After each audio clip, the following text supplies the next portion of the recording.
Hello and welcome to the Weekly Rewind presented by Attractions Magazine. I'm your host, Theron White, and this time we're going from May 29th to June 4th.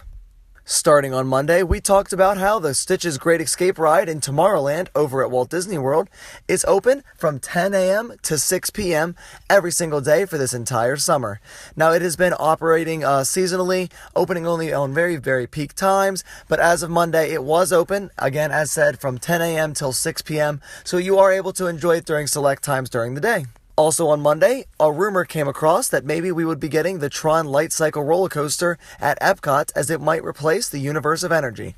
Now this is definitely a rumor, it's nothing we know for sure, but it has been rumored, people have been talking about it. With the recent expansion that we're seeing that's going to be happening behind the Universe of Energy, it looks like it would fit an exact spot of what we would need for the Tron Lightcycle Power Run ride that they have over in Shanghai Disneyland. I can tell you this right now, I would lose it. I don't even know what I would do. That would be amazing. They already have a Test Track 2.0. It looks a lot like Tron, and we had heard that maybe that's why people think that there might not be the Tron coaster over here, but because they don't want two attractions that look so alike to each other. But maybe that's something that would actually work really well, is to have that entire side be an ultra-modern theme with a lot of projection mapping, a lot of lasers, that whole style. So if they were able to maybe change up Mission Space, I know that they're going to be having renovations during this summer. So because of that might all work out. They could do all three, could be themed to that, again, that ultra-modern, crazy kind of style that they have for Tron.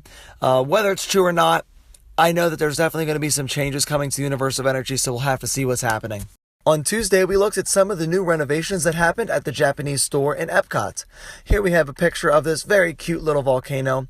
We recently have gotten two volcanoes in Orlando, one very big at Volcano Bay, and one very cute one here in Japan. Speaking of Volcano Bay, we also have some POV footage that we shared on Tuesday of some of the rides and attractions that they have there. Now, when they first opened, we know that they had a little bit of trouble with their wait times, but it seems that as the weeks are going on, that they're definitely going to be able to do some test and adjust, being able to fix it and really getting the wait times down to a more reasonable time of when you can come back and be able to ride the attraction. So here, if you're not able to go this summer or maybe even anytime soon, you can definitely check out some of these slides and get excited for when you are able to go. I know from watching them, I want to go immediately, and I definitely plan on going sometime this summer. Continuing on to Wednesday, we have here the 8 things you should know about the Guardians of the Galaxy Mission Breakout ride over at Disney's California Adventure.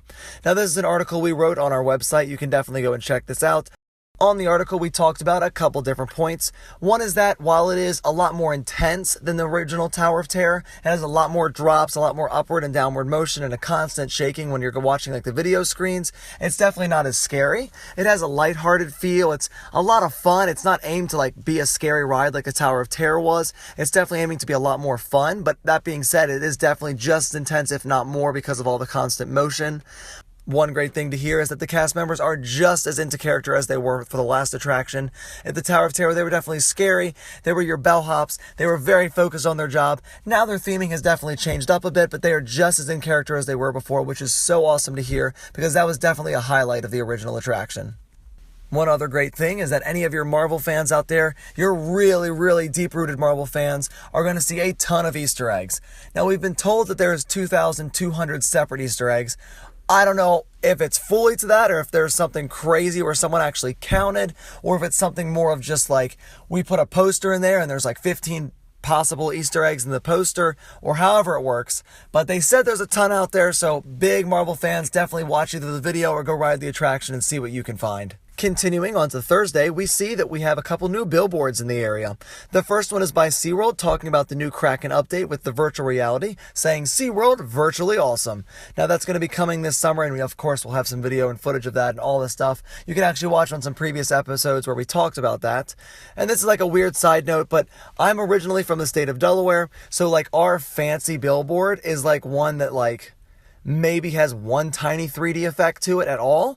So to have something, I think it was funny when I moved to Orlando to have all these, every single poster is fighting for attention, whether it be an LED billboard or has a special effect or lights or that bumps out like this. So I love to see the creativity that comes off all the billboards here in the area, especially this one where it's literally shooting off with the roller coaster track and he's bumping out.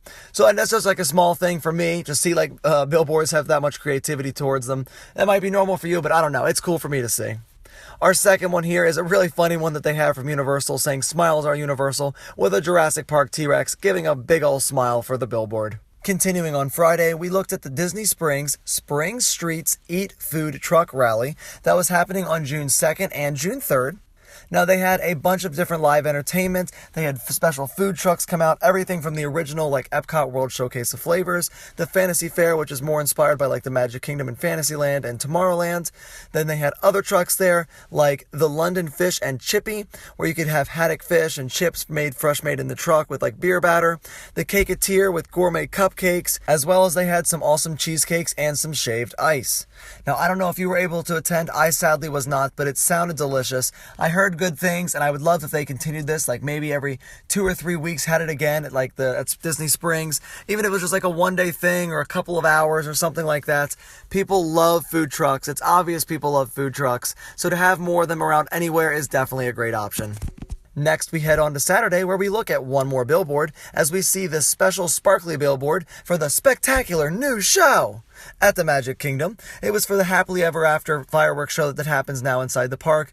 Once again, like I said, I like to see all the creativity that happens, so adding little bits of sparkles and that 3D effect for the top of the castle is really cool to me. Now, you may not know what a cast compliment is, but it's something that people can do on Instagram, Twitter, or Facebook where they directly tag Walt Disney World, usually with the hashtag cast compliment, and you can say that you love a specific cast member. You can say, hashtag cast compliment to Mark or Sally or David or whoever you want to talk about.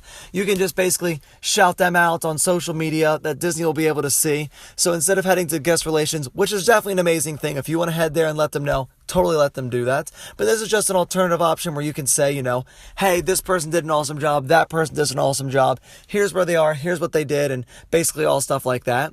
Well, for talking about that, so there were specifically a lot of cast compliments for Joe Rohde and the entire Imagineering team for Pandora.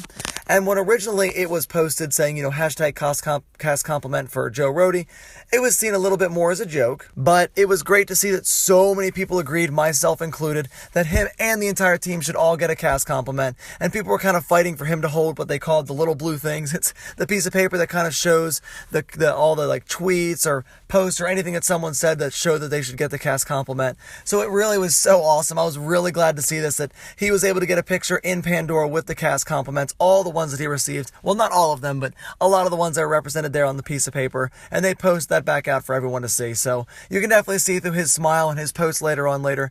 He was so excited to get recognized, and he was glad that he can represent the entire Imagineering and creative team, that basically just represent anyone who worked for Pandora. And it was awesome for him to be able to receive this, as well as everyone on the team. They totally deserve this, and they did an amazing job. Continuing on Saturday, Roy Meets World was at Pandora, where he got to showcase off his new shirt.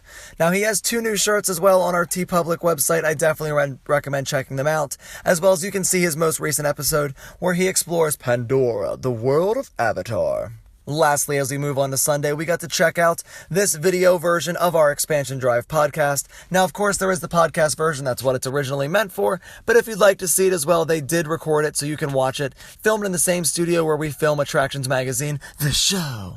Ending on Sunday, we had this video where Victoria showcased a look by the Guardians of the Galaxy Mission Breakout ride over in Disney's California Adventure. Now, she did this makeup, as I've said before.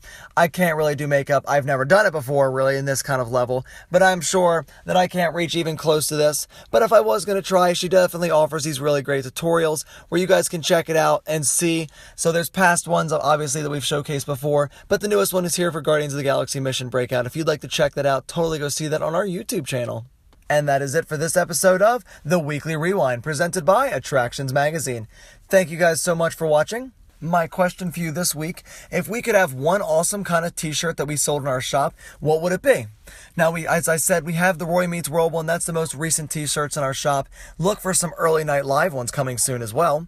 But if you were to make one, or if you were to have one designed, would it be about an attraction? Would it be a saying? What kind of t-shirts would you love to see showcased that we could perhaps then put onto our website for you to be able to purchase?